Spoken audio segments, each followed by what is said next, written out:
One.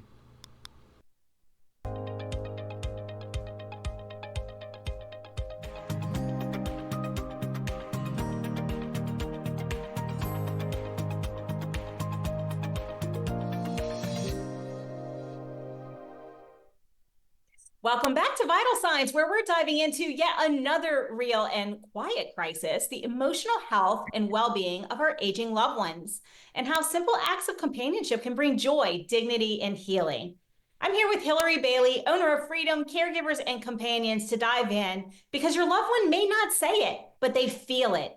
Many of our seniors are silently struggling with loneliness, loss of purpose, disconnection.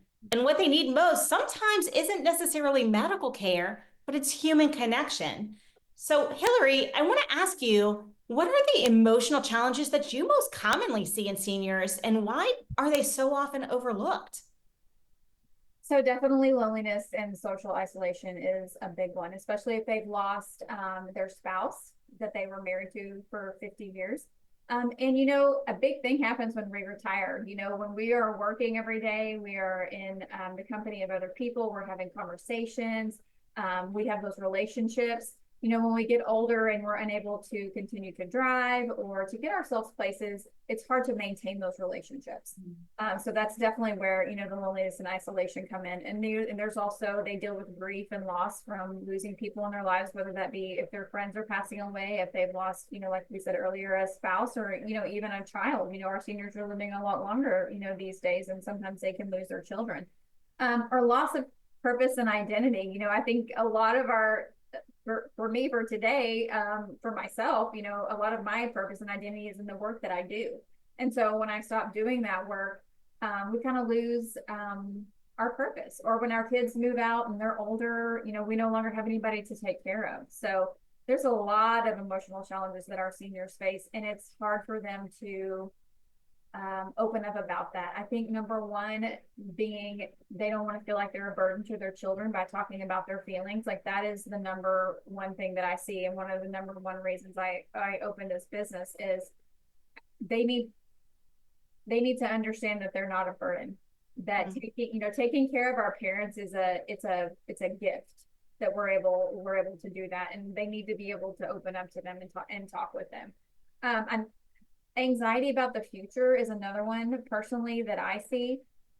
When you start to get sick, you don't know what's going to happen.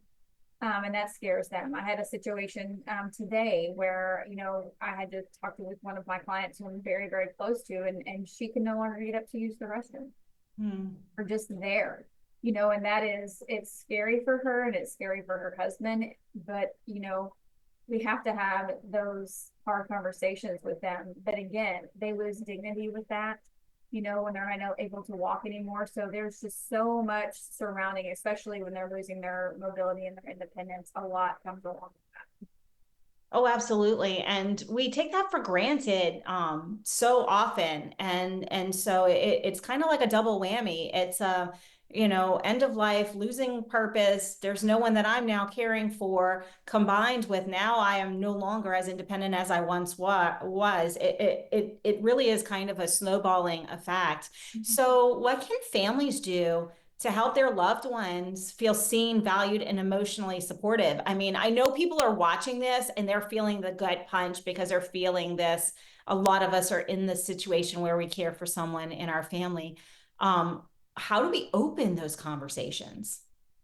I think the easiest way to do that is to don't try to fix, just validate what they're saying to you. If they're telling you that they're lonely, validate that. Don't try to fix it and say, oh, well, let me do this, or let me try to fix that. Just validate, because they just want you to hear them.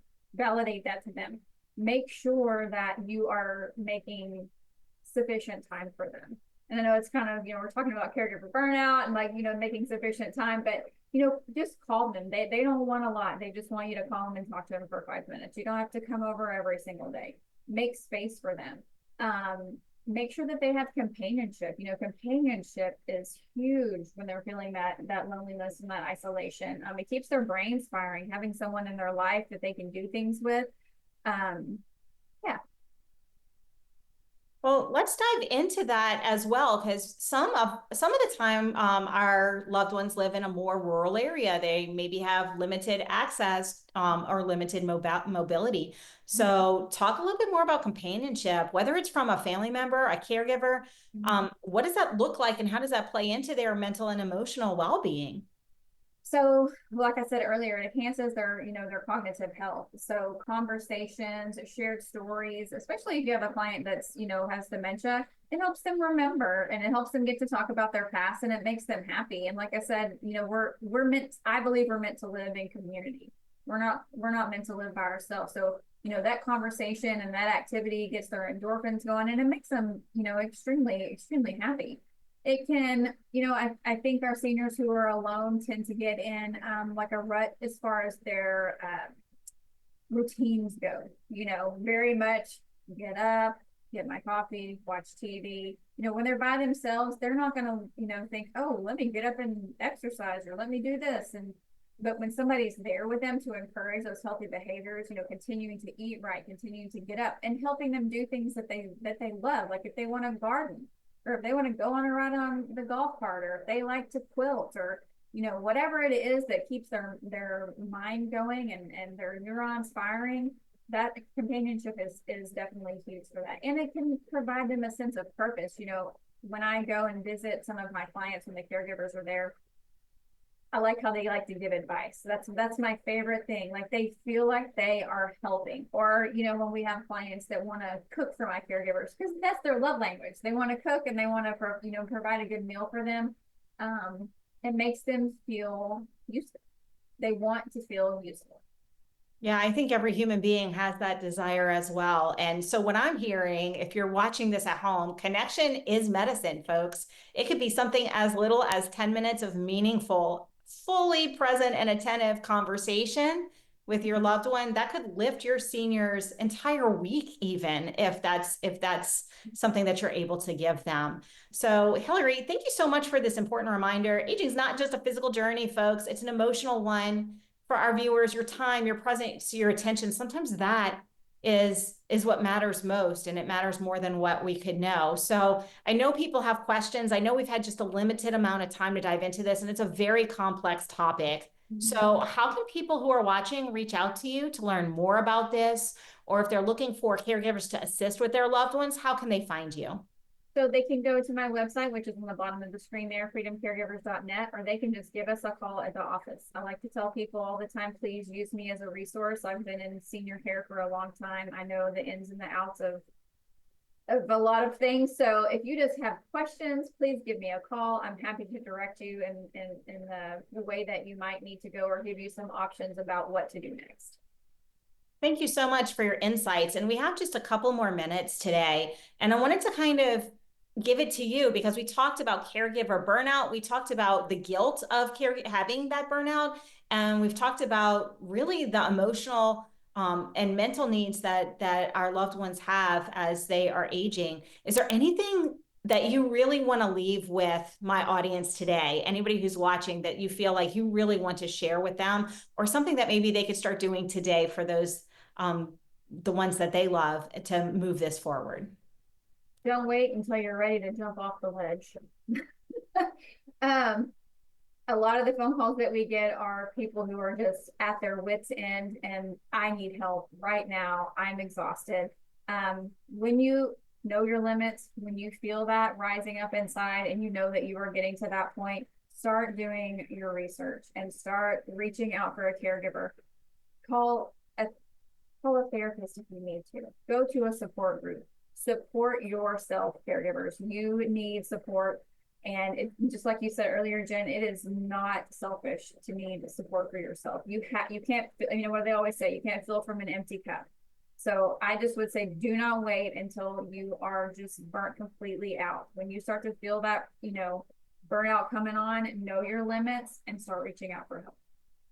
Absolutely. Thank you for that. I couldn't agree more. And Hillary, you're such an amazing resource for us. Once again, folks, if you are caregiving for a loved one, if you're feeling some of these things, you feel guilt because you want to do something for yourself for a change, or you're starting to feel like your cup is running empty, It's time to reach out. It's time to research, search, and it's time to get support because just like we talked about our seniors in isolation, what we do not need to do is be isolating and self-isolating ourselves as caregivers either, because that also feeds and fuels that negative feeling. So make sure that you reach out to someone such as Hillary, and take care of yourself, because that way we have a cup that overflows and everyone gets the best of us.